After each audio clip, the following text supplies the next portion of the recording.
Welcome to బీవీఆన్ TV news. ఈరోజు మనం యాదాద్రి భువనగిరి అనే జిల్లాకి రావడం జరిగింది. ఇక్కడ జిల్లా అధ్యక్షులు భారతీయ జనతా పార్టీ చెందినటువంటి జిల్లా అధ్యక్షులు పాషం భాస్కర్ గారు మనతోనే ఉన్నారు. యాక్చువల్లీ ఇప్పుడు పార్లమెంట్ ఎలక్షన్ రాబోతుంది. ఆ సందడి అయితే చాలా క్లియర్ కట్గా అవుపడుతూ ఉంది. బట్ ఇక్కడ భారతీయ జనతా పార్టీ స్ట్రాటజీ ఏంటిది?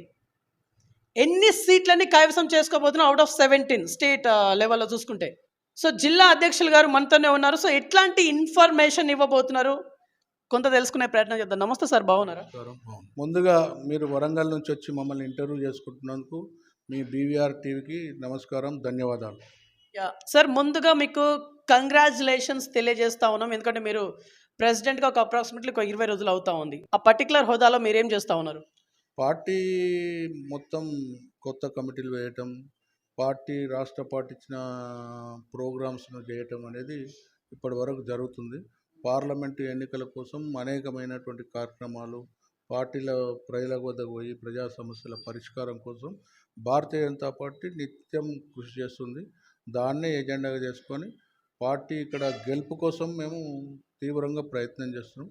ప్రజలను మా వైపు మోడీ సర్కార్ చేసినటువంటి సంక్షేమ కార్యక్రమాలను, అభివృద్ధి కార్యక్రమాలను, దేశాన్ని అత్యున్నతమైనటువంటి స్థానానికి తీసుకుపోయినటువంటి మన ప్రధాని గౌరవనీయులు నరేంద్ర మోడీ గారి కృషిని వాళ్ళందరికీ ప్రజలకు వివరించి ప్రజామోదం పొందటం కోసం భారతీయ జనతా పార్టీ వైపు ప్రజలు మొగ్గే విధంగా ఈ భువనగిరి పార్లమెంటును గెలిపించి పార్లమెంట్లో అడుగుపెట్టే విధంగా మేము కృషి చేస్తున్నాం. ఓకే సార్, ఇక్కడ గెలుపే దిశగా మేము అడుగులు వేయబోతున్నాం అని చెప్పేసి మీరు అంటూ ఉన్నారు. కానీ ఇక్కడ భారతీయ జనతా పార్టీ ఆవిర్భవించినప్పటి నుంచి ఇప్పటిదాకా మీ అభ్యర్థులు ఇక్కడ గెలవలేదు. ఈసారి మీ స్ట్రాటజీ ఏంటిది? భారతీయ జనతా పార్టీ గెలవలేదనేది నిజం. కానీ ఈ 10 సంవత్సరాల నుండి భారతీయ జనతా పార్టీ బాగా డెవలప్ అయింది. గ్రామాన కూడా ప్రతి కార్యకర్త కూడా బాగా భారతీయ జనతా పార్టీ వైపు, మోడీ గారు చేస్తున్నటువంటి సంక్షేమ కార్యక్రమాల వైపు, మోడీ గారు చేస్తున్నటువంటి కృషి, దేశ అభివృద్ధితో పాటు ప్రపంచ దేశాలలో ఒక కీర్తిని సంపాదించినటువంటి ప్రధాని వారి కృషి కోసం అనేకమైనటువంటి బడుగు బలహీన వర్గాలు అందరూ కూడా, ప్రజలు కూడా, విద్యావంతులు, యువకులు, యువతి అందరూ కూడా, విద్యార్థులు కూడా వాళ్ళ కోసం, దేశం కోసం పనిచేస్తున్నటువంటి మోడీ గారు, భారతీయ జనతా పార్టీ నాయకులు భారతీయ జనతా పార్టీని ఆదరించి మూడోసారి ప్రధానమంత్రిని నరేంద్ర మోడీని చేయాలనే ఉద్దేశంతో ప్రజలు ఈసారి సంకల్పం తీసుకున్నారు. దాన్నే అదే దిశగా మేము ప్రజలను ఇంకా మోటివేట్ చేసుకుంటూ భారతీయ జనతా పార్టీకి ఆమోదం పొందేటట్టుగా మేము కృషి చేస్తా ఉన్నాం. మరలా మోదీ గారిని పిఎం హోదాలో చూడాలని చెప్పేసి మీరు అనుకుంటున్నారు. యాక్చువల్లీ ఇక్కడ రాహుల్ గాంధీ గారిని కూడా పిఎం హోదాలో ఇప్పుడు మేము కంపల్సరీ చూడబోతున్నాం అని చెప్పేసి కాంగ్రెస్ పార్టీ చాలా ఖరాఖండిగా చెప్తా ఉంది. ఇటు తెలంగాణ కావచ్చు, అటు ఏపీ కావచ్చు. ఏంటి మీ కామెంట్? కాంగ్రెస్ పార్టీ అనేక రాష్ట్రాలలో దివాలు తీసింది. మోడీ గారికి రాహుల్ గాంధీకి పోటీ పెట్టడం అనేది నిజంగా బాధాకరం. ఎక్కడ కూడా పొందలేదు. ఒక చైల్డ్ మెంటాలిటీ అటువంటి ఆయనను దేశ ప్రధానిగా పోల్చడం అనేది బాధాకరం, సిగ్గుచేటు. అసలు మోడీ కోసం మోడీకి పోటీ అనేది ఇక అసలు చెప్పడానికే వీల్లేదు. అది కాంగ్రెస్ పార్టీ కూడా అది వాళ్ళ నైతికంగా కానీ వాళ్ళు కూడా చైల్డ్ మెంటాలిటీ పోయినరా. కాంగ్రెస్ వృద్ధ దశలు వస్తే ఒక్కొక్కసారి పిల్ల చేష్టలు వస్తాయి అంటారు చూడు, అట్లా ఈ 70-100 సంవత్సరాల కాంగ్రెస్ అట్లా ప్రవర్తిస్తుందేమో అనుకుంటున్నాను. యాక్చువల్లీ తెలంగాణలో కాంగ్రెస్ పార్టీ వస్తుందని చెప్పేసి ఎవరు ఊహించలేదు. చాలా అనూహ్యంగా కాంగ్రెస్ పార్టీ అధికారంలోకి రావడం జరిగింది. ఇదే రకంగా రాహుల్ గాంధీ గారు కూడా పిఎం హోదాలో వస్తారేమో కదా. మీరు ఎందుకు ఆ రకంగా ఆలోచించలేకపోతారు? ఈ రాష్ట్రంలో టిఆర్ఎస్ పార్టీకి అనేక రకమైన ఉద్యమాలు చేసి, పోరాటం చేసి, బండి సంజయ్ అటువంటి వాళ్ళు పాదయాత్రలు చేసి ప్రజా సమస్యలను పరిష్కారం చేయటం కోసం, ప్రజా సమస్యలను పరిష్కరించడం కోసం, ప్రభుత్వ దృష్టికి తీసుకుపోవడం కోసం అనేక రకమైన పోరాటాలు, యువ మోర్చా, మహిళా మోర్చా, అన్ని మోర్చాలు పార్టీ ఒక పటిష్టంగా ప్రణాళికాపరంగా ప్రభుత్వం మీద మేము పోరాటం చేస్తున్నాం, ప్రజల సమస్యల మీద.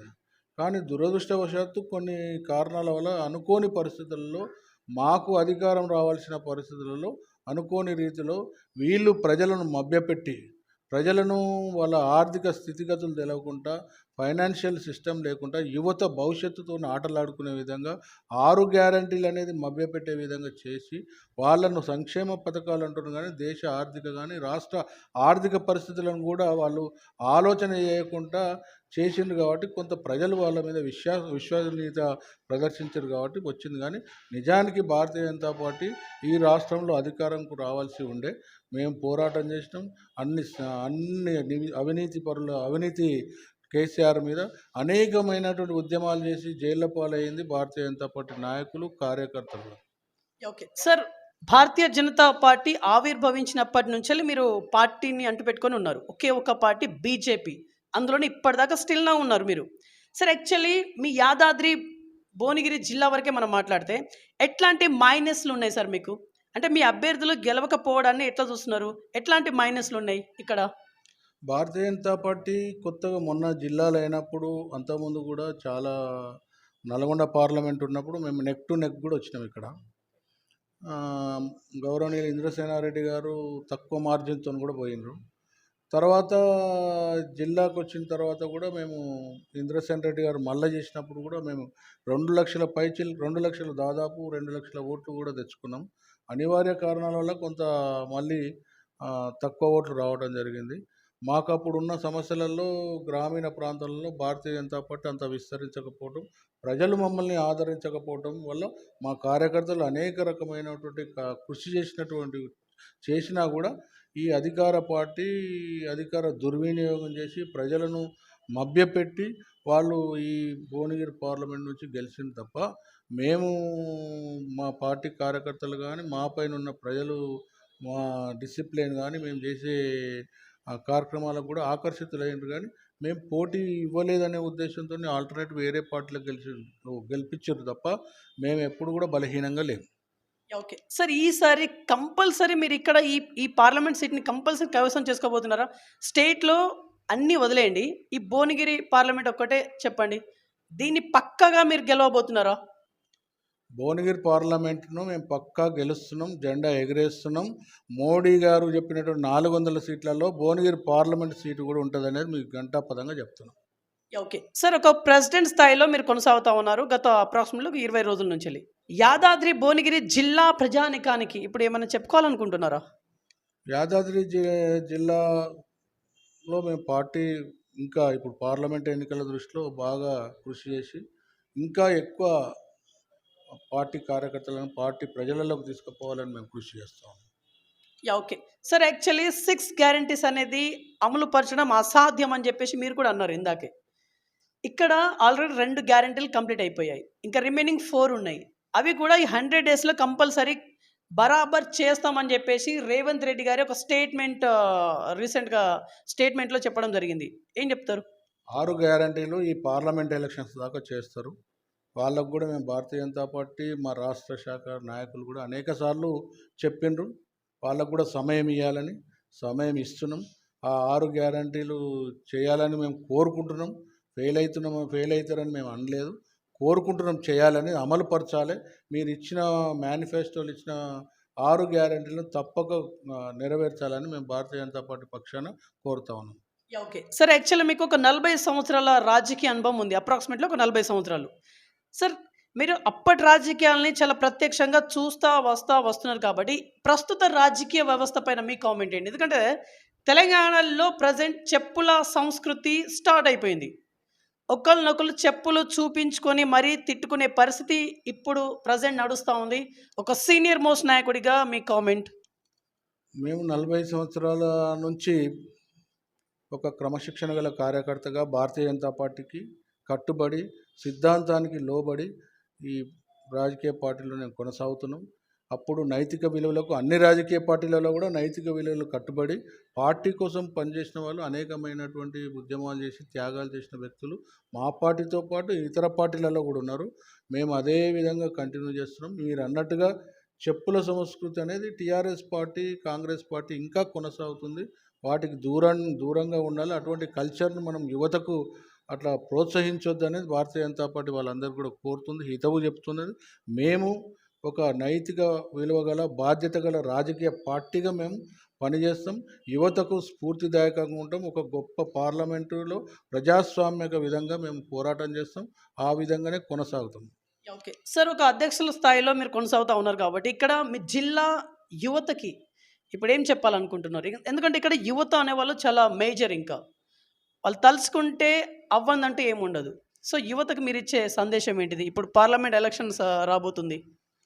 మేము ఇంతకుముందు గతంలో కొత్త ఓటర్లకు, యువతకు అందరం కూడా ఆల్ ఇండియా లెవెల్‌లో 4,00,00,000 మంది విద్యార్థులతోని మన ప్రియతమ ప్రధాని గౌరవనీయులు నరేంద్ర మోడీ గారు సందేశం ఇచ్చిండ్రు.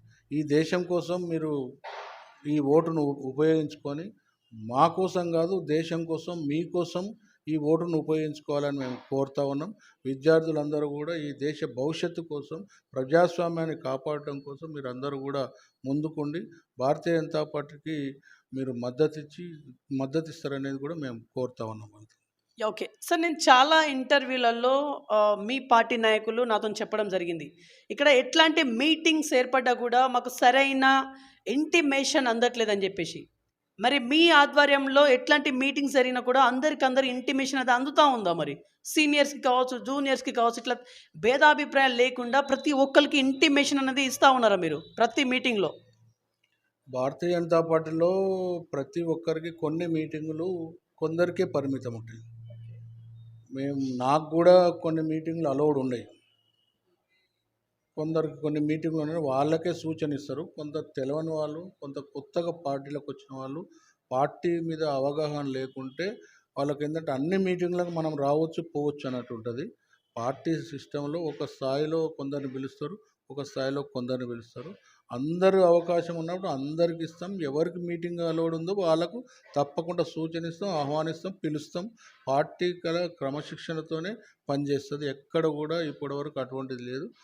మొన్నటి వరకు వివిధ పార్టీల నుంచి భారతీయ జనతా పార్టీలో చేరి ఈ రాష్ట్రాన్ని కాపాడటం కోసం మన దాంట్లో చేరిన వాళ్ళందరూ కూడా వాళ్ళ స్వప్రయోజనాల కోసం వాళ్ళు వేరే పార్టీలకు వెళ్ళినా కూడా వాళ్ళు అనుకుంటూ మమ్మల్ని పిలవలేదు అనేది.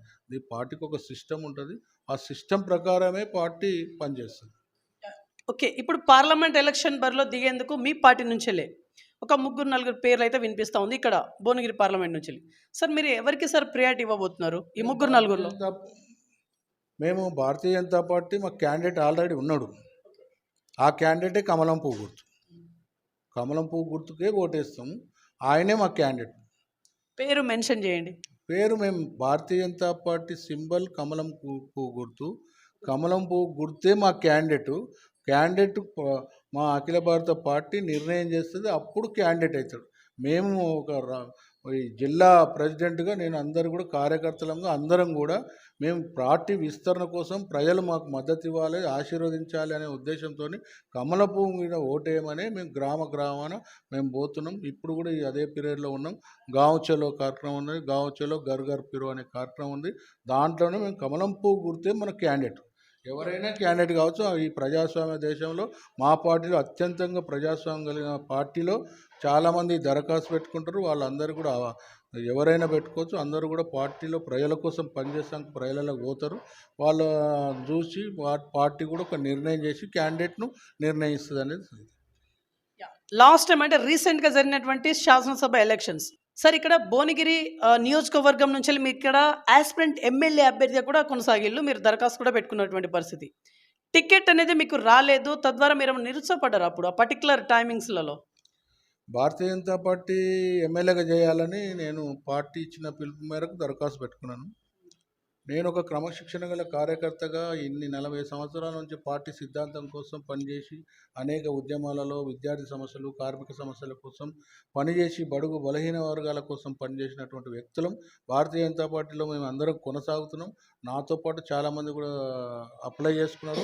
నాకు రాకపోయినా మా పువ్వు గుర్తు గెలవాలనే ఉద్దేశంతో ఎక్కడ మేము నారాజుగాము. సుదీర్ఘమైన పోరాటం మా అంతిమ లక్ష్యం కోసం పనిచేస్తాం. మేము ఎక్కడ నారాజుగాము. ఎవరికి వచ్చినా పనిచేస్తాం. ఇప్పుడైనా ఎప్పుడైనా ఎప్పటికైనా. ఓకే సార్, నెక్స్ట్ రాబోయే రోజుల్లో మీరు మరలా బరిలో దిగేందుకు కొంత మార్గదర్శకాలు చేస్తూ ఉన్నారంటే వాస్తవమా? మేము పార్టీ ప్రెసిడెంట్గా ఇంకా చాలామంది వ్యక్తులు కూడా పోటీ చేయాలని ఆలోచన ఉంటుంది. అందరం కూడా ఎవరికైనా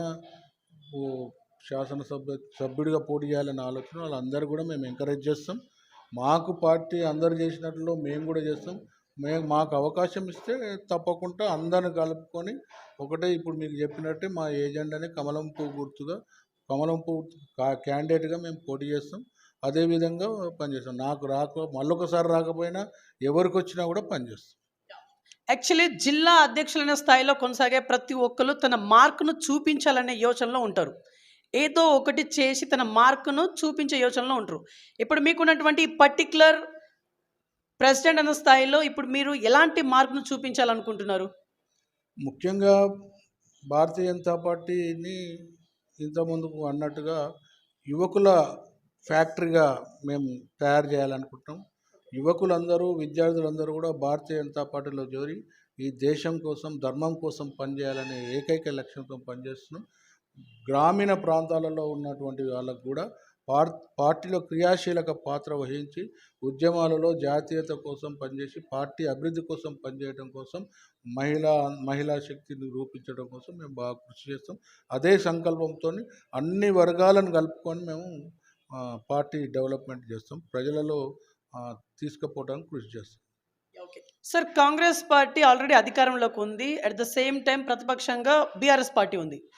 ఈ ఇద్దరు అభ్యర్థుల ఇక్కడ పార్లమెంట్ ఎలక్షన్ రాబోతుంది కాబట్టి ఈ ఇద్దరు అభ్యర్థుల పైన మీ కామెంట్ ఏంటి? ఇది ఒక జిల్లా స్థాయిలో మీరు ఉన్నారు కాబట్టి. ఇద్దరు అభ్యర్థులకు కూడా డబ్బుల సంస్కృతి తప్ప వాళ్ళకు ప్రజాస్వామ్య పద్ధతి తెలియదు, నైతిక విలువలు తెలియదు. డబ్బులు ఇచ్చి ఓటర్లను కొనుక్కోవటం, ప్రజలను కొనుక్కోవటం, ప్రజాస్వామ్యాన్ని కూని చేయటం, ఇవి తప్ప వాళ్ళు ప్రజా ఉద్యమాలలో ఎక్కడ పనిచేయలేదు. తెలంగాణ ఉద్యమంలో కూడా పనిచేయలేదు. వాళ్ళు ఏమైనా డబ్బులు ఇచ్చి కొనుక్కోవటం, ఎలక్షన్స్ను ఓట్ల రూపేణా చూస్తారు తప్ప ఈ ప్రజా సమస్యలు పరిష్కరించడం వాళ్ళు ఇద్దరు కూడా ఫెయిల్యూర్ అయినరు. అందుకే ఒకరికి 2 టర్ములు ఇచ్చి బుద్ధి చెప్పిండ్రు. ఈయన కూడా అతి త్వరలోనే బుద్ధి చెప్తారు అని నేను. ఓకే సార్, ఇంకా 100 days కంప్లీట్ కాలేదు, అతి త్వరలోనే బుద్ధి చెప్తారని చెప్పేసి మీరు అంటా ఉన్నారు. దీన్ని ఎట్లా చూడాలి? అంటే వీళ్ళకు డబ్బులతోని ప్రజా ఓట్లను కొనుక్కున్నారు కదా. నేను వేరే నాయకుని గురించి నేను అంటలేను. ఎందుకంటే వీళ్ళు ప్రజా సమస్యల కోసం కానీ ప్రజా ఉద్యమాల కోసం కానీ కాంగ్రెస్ పార్టీలో కానీ టీఆర్ఎస్ పార్టీ తెలంగాణ ఉద్యమం ద్వారా వచ్చినట్టు కానీ ఆయన తెలంగాణ ఉద్యమం చేయలేదు. ఈయన కాంగ్రెస్ పార్టీలో ఎక్కడ కూడా కరెక్ట్గా పనిచేయలేదు. అనుకోకుండా డబ్బులున్న వ్యక్తులు కావాలని అనుకుంటారు. ఈ జిల్లాలో కాంగ్రెస్ పార్టీ టీఆర్ఎస్ పార్టీ డబ్బులతోనే రాజకీయం చేస్తుంది. బడుగు బలహీన వర్గాలందరినీ కూడా అణగదొక్కి నైతిక విలువలు లేకుండా చేస్తున్నారు. కాబట్టి వాళ్ళందరూ కూడా ప్రజలందరూ కూడా వీళ్ళని గ్రహిస్తున్నారు. గ్రహించి వీళ్ళందరినీ కూడా ఏదో ఒక రోజు బొందబెట్టక తప్పదు. సార్, ఇక్కడ కాంగ్రెస్ బీఆర్ఎస్ 2 డబ్బులతోనే రాజకీయాలు చేస్తూ ఉందని చెప్పేసి మీరు అంటా ఉన్నారు. బీజేపీ డబ్బులతో చెయ్యట్లేదా? మేము డబ్బులతో చేస్తే ఇవాళ మేము వేరే పరిస్థితులలో ఉంటుంది. మేము నైతికంగా గెలవాలనే ఉద్దేశంతో ప్రజల దగ్గర అప్పీల్ చేసినాం. మాకు ఓట్లు వేయమన్నాం, ఓట్లు వేయలేదు. అంతే కానీ మేము డబ్బులతో రాజకీయం చేసే సంస్కృతి భారతీయ జనతా పార్టీకి లేదు. ఓకే సార్, మీరు స్టేట్ లెవెల్లో కూడా నామినేట్ పోస్టులను కూడా చేసినటువంటి పరిస్థితి. యాక్చువల్లీ ఇప్పుడు స్టేట్ లెవెల్లో మీ ఎమ్మెల్యేల సంఖ్య పెరిగింది, అట్ ద సేమ్ టైం మీకు ఓటు శాతం కూడా పెరిగింది. కాకపోతే అధికారంలోకి రాలేదు. మీరు అధికారంలోకి రాలేదు అని అంటే తప్పిదం ఎక్కడ జరిగి ఉండవచ్చు? మీకున్నటువంటి ఒపీనియన్ ఏంటిది? మేము ఉద్యమం చేసినాము తెలంగాణ కోసం. తెలంగాణ పార్టీని, రాష్ట్ర ప్రభుత్వాన్ని, రాష్ట్ర అవినీతి పరులను అందరినీ కూడా మేము బాగా ఉద్యమాలతోని ప్రజలకు తీసుకుపోయాము. అనివార్య కారణాల వల్ల కొంత ఈ కాంగ్రెస్ పార్టీ మభ్యపెట్టి అనేక రకమైనటువంటి ప్రజలను డబ్బులతో పాటు అనేక రకమైన ఈ 6 గ్యారంటీలను ప్రజలకు మెప్పించింది. కాబట్టి ప్రజలు మాకంటే ఎక్కువ వాళ్ళకు ఆమోదం తెలిపారు, వాళ్ళకు అధికారం ఇచ్చారు. మేము ఇచ్చినది కూడా మాకు ఇచ్చిన ఈ రాష్ట్ర అభివృద్ధి కోసం మేము చేస్తున్నటువంటి గ్యారంటీలు అన్నీ కూడా విద్యావంతులు, మేధావులు అందరూ అంగీకరించినా కూడా కొన్ని ప్రాంతాలలో మాకు అవకాశం ఉండి ఎక్కువ శాతం ఓట్లు వేసినా కూడా మేము గెలిచే స్థాయిలోకి మేము వెళ్ళలేకపోయాము. ఓకే సార్, ఇక్కడ యాదాద్రి భువనగిరి జిల్లా వ్యాప్తంగా యాక్చువల్లీ సమస్యలు ఎన్ని రకాలుగా ఉన్నాయి సార్ ఇక్కడ? చెప్పుకోదగ్గ సమస్యలు ఏంటి? యాదాద్రి జిల్లాలో రామన్నపేట నుంచి చౌటుప్పల్ వరకు మూసి మూసి ప్రక్షాళన కావాల్సినది. వాటర్ కలుషితంతో అనేకమైన పాలు కానీ, కూరగాయలు కానీ, వాటర్ కానీ, అక్కడున్న ఇక్కడ పిల్లలకు కానీ, మొక్కలు కానీ అవన్నిటితోని తీవ్రమైన సమస్యలతోని బాధపడుతున్నారు. మేము ఆ సమస్యను ప్రధాన సమస్యగా తీసుకొని ఒక మంచి నీటిని అందియాలనే ఉద్దేశంతో భారతీయ జనతా పార్టీ రాష్ట్ర శాఖకు కూడా చేసినాం. గతంలో కూడా భారతీయ జనతా పార్టీ ఈ సమస్య మీద పాదయాత్రలు చేసినాం. ప్రభుత్వ దృష్టికి తీసుకుపోయినాం. ప్రభుత్వ దృష్టికి తీసుకుపోతే కేంద్రం నుంచి మేము నిధులు తేవాలనుకున్నా కూడా ఇక్కడ రాష్ట్ర ప్రభుత్వం కానీ, ఇక్కడ ఉన్న ఎమ్మెల్యేలు కానీ దాని మీద ఎక్కడ కూడా వాళ్ళు రిప్రజెంటేషన్ చేస్తాం కూడా చేతగాని విధంగా ఉండే. దానికోసం మేము తీవ్రంగా ప్రయత్నం చేస్తాం. ఇక్కడ అనేక రకంగా నిరుద్యోగ సమస్య ఉన్నది. హరిజన గిరిజనులు అందరూ కూడా నిరుద్యోగ సమస్యతో సతమతం అవుతున్నారు. దాంట్లో మేము నిరుద్యోగుల కోసం ఇక్కడ ఒక కారిడార్ను చేయాలని కూడా మేము అనుకుంటున్నాం. సార్, రామ మందిర నిర్మాణం అనేది కంప్లీట్గా ఎలక్షన్ స్టంట్ అని చెప్పేసి కాంగ్రెస్ పార్టీ చాలా సునాయాసనంగా మిమ్మల్ని కొట్టి పడేస్తూ ఉంది. వాస్తవానికి మీరిచ్చే ఆన్సర్ ఏంటిది? కాంగ్రెస్ పార్టీ చెప్తుంటే దాన్ని నవ్వాలనా మరి ఏమనాలనో మరి అర్థమవుతలేదు.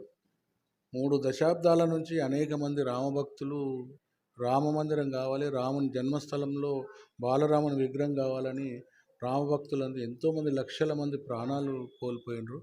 ఇన్ని రోజులు రాజకీయం చేసి ఓట్ల లబ్ధి కోసము ఇవాళ కాంగ్రెస్ పార్టీ లబ్ధి పొందింది. మైనార్టీలకు తృప్తిపరిచే విధంగా, బుజ్జగించే విధంగా ఇవాళ ఈ దేశంలో కాంగ్రెస్ పార్టీ చేసింది. నరేంద్ర మోడీ గారు ఈ రామ మందిరం నిర్మాణాన్ని కోర్టు తీర్పు ద్వారా దాన్ని వెచ్చించి అయోధ్యను రామ మందిరంలో నిర్మాణం చేయాలని చెప్పి బాలరాముని ప్రాణప్రతిష్ఠ చేసినటువంటి ఘనత భారతీయ జనతా పార్టీకి దక్కుతుంది. అట్లాగే ఈ దేశానికి పరిపాలిస్తున్నట్టు గౌరవలేని నరేంద్ర మోడీ గారికి దక్కుతుందని ఈ సందర్భంగా మనం చేస్తున్నాం. మేము ఎప్పుడు కూడా ఈ దేశం కోసం పనిచేస్తాం, ధర్మం కోసం పనిచేస్తాం. అందులోనే భాగంగానే మేము రామ మందిరం నిర్మాణం చేస్తాం. ఆనాడు నుంచి అంటున్నాం, ఈనాడన్నాం రామ మందిరం నిర్మాణం చేసి తీరినాం. ఇచ్చిన మాట కట్టుబడి ఉండి ఆ పని చేసినాం అనేది మేము. Okay sir, last and final question, interview conclude ఇచ్చేసే ముందు, పార్లమెంట్ ఎలక్షన్స్ సందడి అయితే చాలా హోరాహోరీగా జరుగుతూ ఉంది. ప్రతి ఒక్క పార్లమెంట్లలో ఆ కళ అయితే ఉన్నటువంటి పరిస్థితి.